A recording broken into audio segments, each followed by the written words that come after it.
cette longueur d'onde, on va la schématiser, puisque l'électron, on sait que selon le modèle de Bohr, l'électron évolue autour d'un noyau. Là, on a le noyau positif.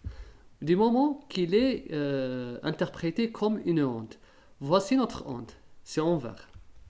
Là, c'est une onde, et là, on voit bien que ça correspond à des nœuds. À des nœuds, voilà.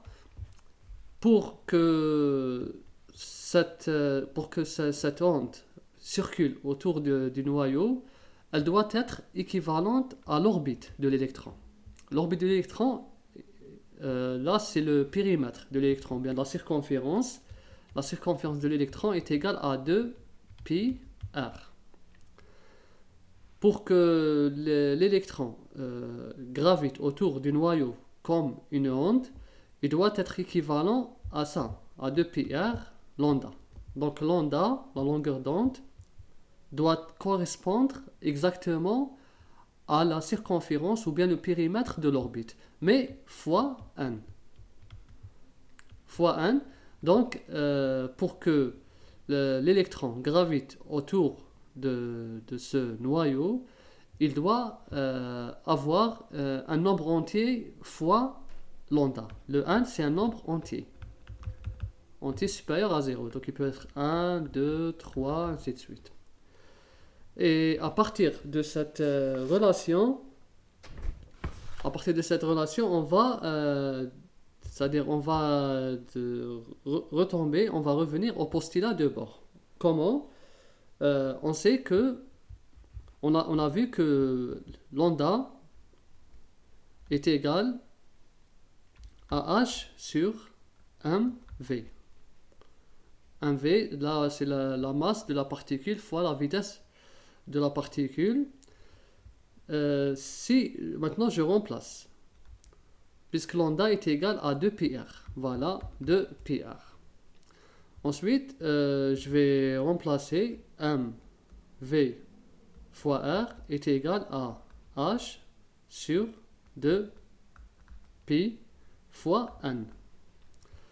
Là, selon le postulat de Bohr, qu'est-ce qu'il dit? L'un des postulats de Bohr, il dit que le moment angulaire d'une particule qui évolue autour du noyau est quantifié. Donc là, c'est le moment angulaire de Bohr. Il quantifie, c'est-à-dire il prend que des valeurs discrètes. Donc grâce à ce nombre entier. Et là, c'est le moment angulaire de Bohr. Voilà. Donc on a confirmé par l'hypothèse de Broglie, elle confirme le postulat suggéré par Bohr, par le modèle de Bohr. Maintenant, on va voir dans le cas où lambda n'est pas égal à 1, ou bien on va dire 2 pi r. Dans le cas où lambda, on va dire 1 fois lambda n'est pas équivalent à 2 pi r, à la circonférence de l'orbite. Dans ce cas, il y aura, à un moment, il y aura une interférence, mais destructive. Destructive, c'est-à-dire l'électron ne va pas être en phase avec lui-même. Ils ne sont pas en phase, il n'est pas en phase avec lui-même. Dans ce cas, cette onde va s'annuler. Elle s'annule. Elle s'annule car il n'y a pas de phase entre l'électron avec lui-même. Dans ce cas, l'électron gravite autour du noyau, l'onde, on va dire, gravite autour du noyau en phase avec elle-même. Là, ils ne sont pas en phase. Donc, cette orbite, elle est interdite. Elle n'est pas permise. Elle est interdite. Par contre, là, cette orbite est permise.